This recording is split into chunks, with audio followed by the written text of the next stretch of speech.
Hi Sir Jepoy! To answer your question po, ang proseso po ng pagpunta namin dito from Dubai to Europe ay medyo maraming proseso at saka madetalye po. Pero unang-una sa lahat po, ang kailangan po nating umpisahan is ang pagre-research kung saan nyo po gusto po talagang pumunta within Europe kasi napakarami na po tayong kabayan sa buong Europe kagaya especially ng Malta, Portugal, lalo-lalo na sa Spain. Balita ko po marami din po sa Denmark at saka sa Switzerland po. Yun po ang pagkakaalam ko.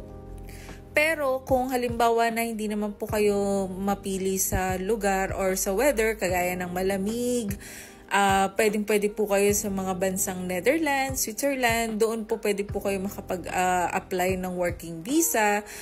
At kung gusto niyo naman po ng medyo chill po na place at ayaw niyo na po sa work niyo na parang toxic na environment na wala po masyadong off, kagaya ng pinanggalingan ko, gusto kong magstay here for long time dito sa Portugal kasi unang-una sa lahat, very tropical yung weather, tapos at the same time, yung tradition nila is medyo kahawig ng tradition natin sa Pilipinas. Pangalawa naman po sa pagre-research after ng bansa na gusto nyong puntahan is yung lingwahe.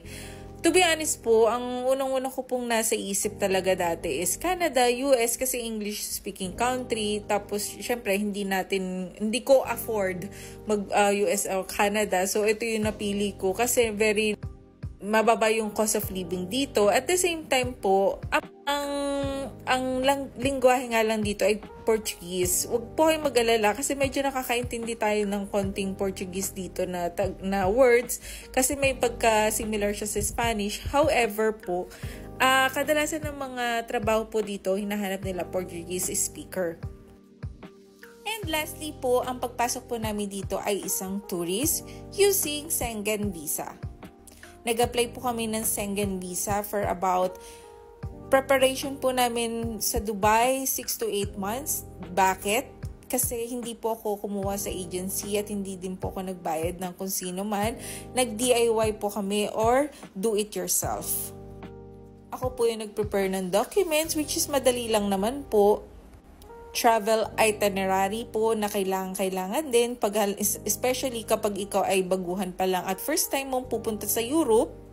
And then magpe-prepare ka ng amount of 300 dirhams. Yun po ang naaalala ko na gastos namin for 2 person, I believe po.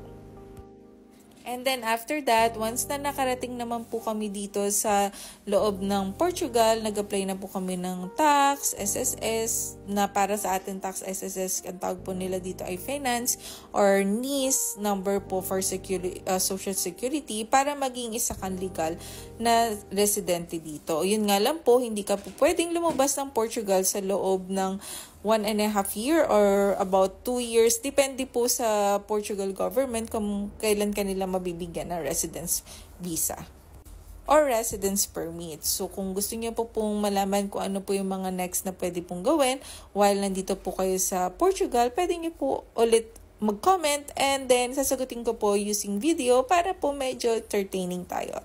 Thank you and have a nice day. Ciao!